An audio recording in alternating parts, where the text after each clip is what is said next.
What I'm dealing with is hard because it involves more than just my heart. It involves a lot of little hearts. We have 4 kids, and divorce is never. Kelly Clarkson speaks for the first time. To this day, nobody knew this about Brandon Blackstock. She built an empire out of heartbreak, turned a Texas waitress job into a global music career, and became one of the most beloved voices in America. But behind the smile on her talk show desk, Kelly Clarkson was quietly carrying a story she almost never told. For years, fans only saw the headlines about her divorce. They saw the courtroom battles, the ranch dispute, the custody hearings. What they didn't see was everything underneath it, the years of loneliness inside a marriage that looked perfect from the outside, and the slow, painful process of rebuilding herself afterward. This is the fuller story of how Kelly Clarkson went from small-town dreamer to global superstar, and how she survived the hardest chapter of her life without losing who she was. Kelly Clarkson's story starts long before American Idol ever existed. Born in Fort Worth, Texas, in 1982, she grew up in a family that was loving but far from easy. Her parents split when she was only 6 years old, and in the aftermath, her siblings were scattered between different relatives, while Kelly stayed with her mother. That early experience of loss and instability would shape her for the rest of her life, and it would later show up unmistakably in the songs she wrote about abandonment and resilience. Her mother eventually remarried, and Kelly was raised in a strict, faith-centered household in the small town of Burleson, Texas, where church wasn't just a Sunday obligation, but the emotional center of her week. It was almost by accident that anyone discovered her voice. A choir teacher overheard her singing casually in a middle school hallway and pushed her to audition for the school choir. Kelly, who had never taken a formal singing lesson in her life, almost said no. She said yes instead, and that single decision quietly set her whole future in motion. By high school, she was chasing every musical, every play, every voice lesson she could find, dreaming of college scholarships built around her talent. When graduation came, she had scholarship offers from respected music programs, but she turned them down. She wanted to try building a career on her own terms first, believing that college would still be there if her dream didn't work out. What followed was not a fairy tale. She worked odd jobs to fund a demo tape that barely got anyone's attention. She turned down record deals that would have boxed her into a bubblegum pop image she didn't want. She moved to Los Angeles chasing a break, working as a background extra on television shows just to pay rent, and was told by more than one label that her voice sounded too soulful to market easily. Then a fire destroyed the apartment she was living in, and she lost almost everything, forcing her to move back home to Texas with nothing to show for the risk she'd taken. She went back to waitressing, telemarketing, and odd promotional jobs, unsure if the dream was ever going to happen.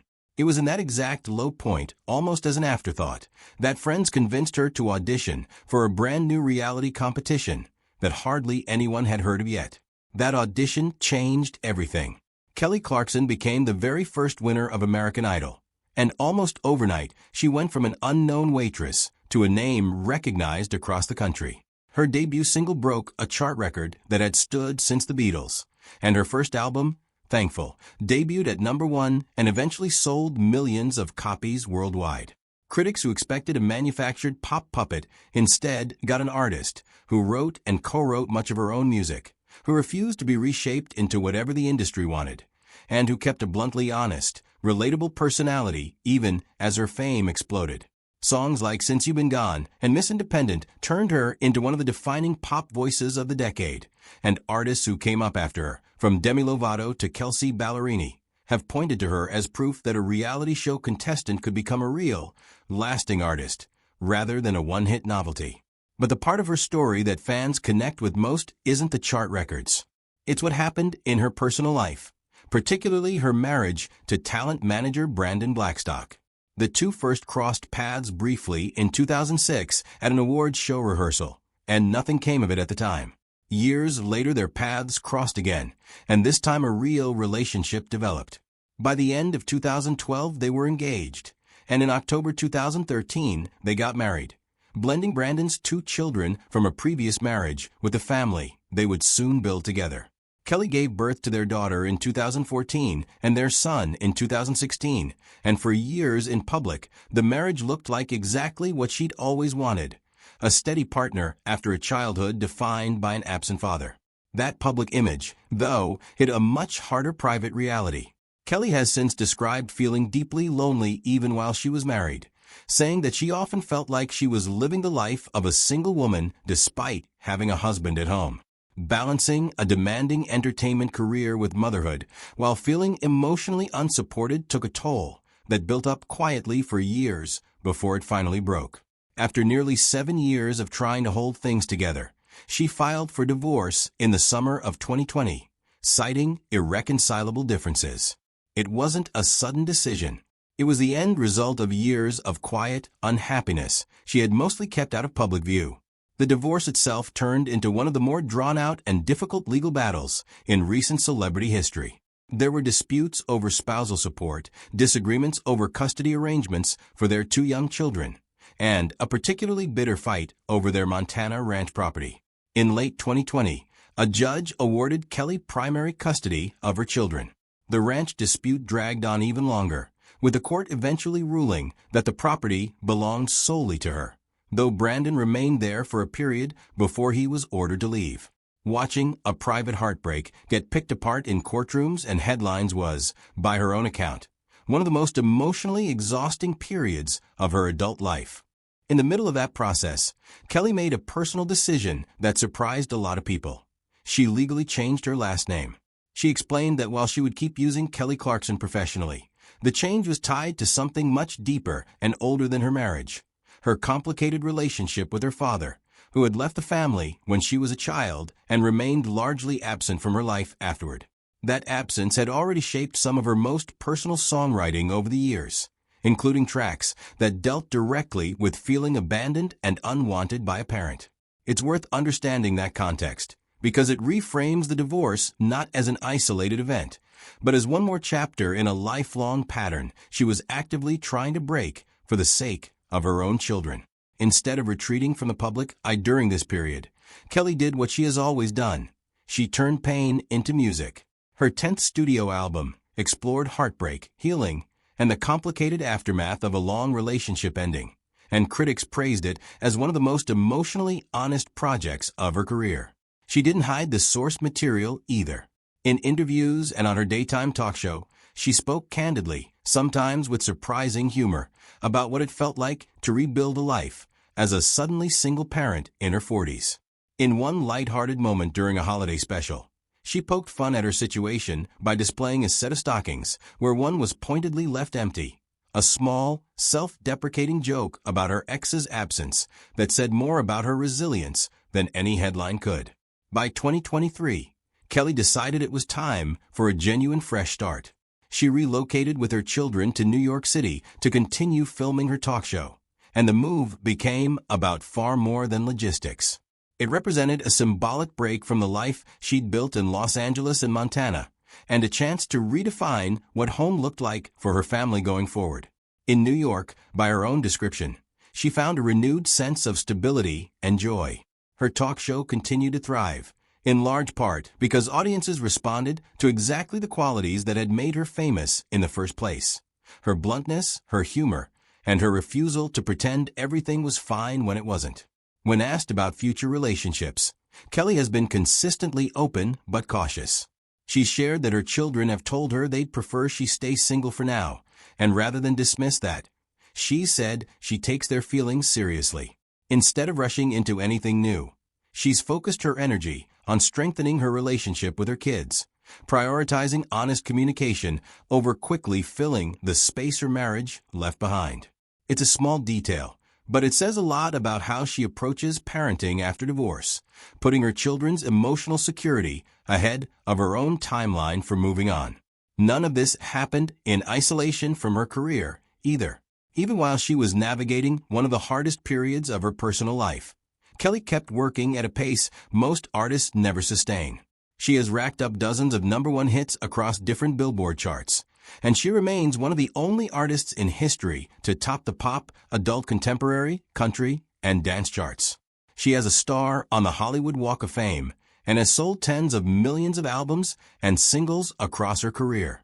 Music executives who worked with her early on have gone out of their way to say that her success was never about the show that discovered her. It was always about the voice she walked in with. What sets her apart from a lot of artists who came out of reality television is that she never let the format define her. She insisted on writing and co-writing her own material at a time when a lot of shows tried to push their winners into pre-packaged, industry-controlled personas. Music writers have noted that her image was deliberately more relatable than glamorous, more girl next door than untouchable pop star, and that this authenticity is exactly why so many artists who came after her point to her as an influence, whether they work in pop, country, or somewhere in between. Her impact hasn't stayed confined to music charts, either. Since her earliest days of fame, Kelly has consistently used her platform for causes outside herself.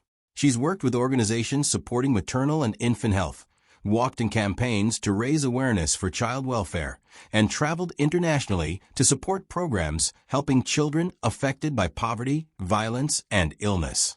She's partnered with hunger relief organizations, supported music education programs in schools, and even gotten personally involved in fair trade agricultural initiatives overseas.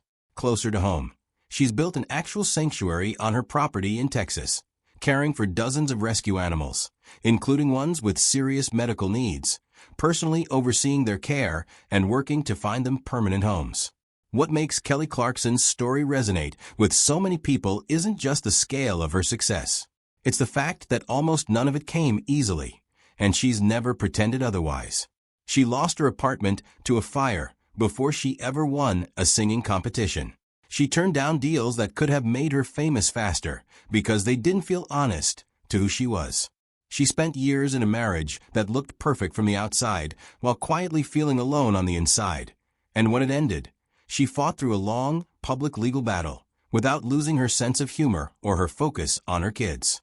Every part of that journey, the wins and the setbacks alike, has ended up in her music in one form or another, which is probably why so many listeners feel like they genuinely know her, even though most of them have never met her.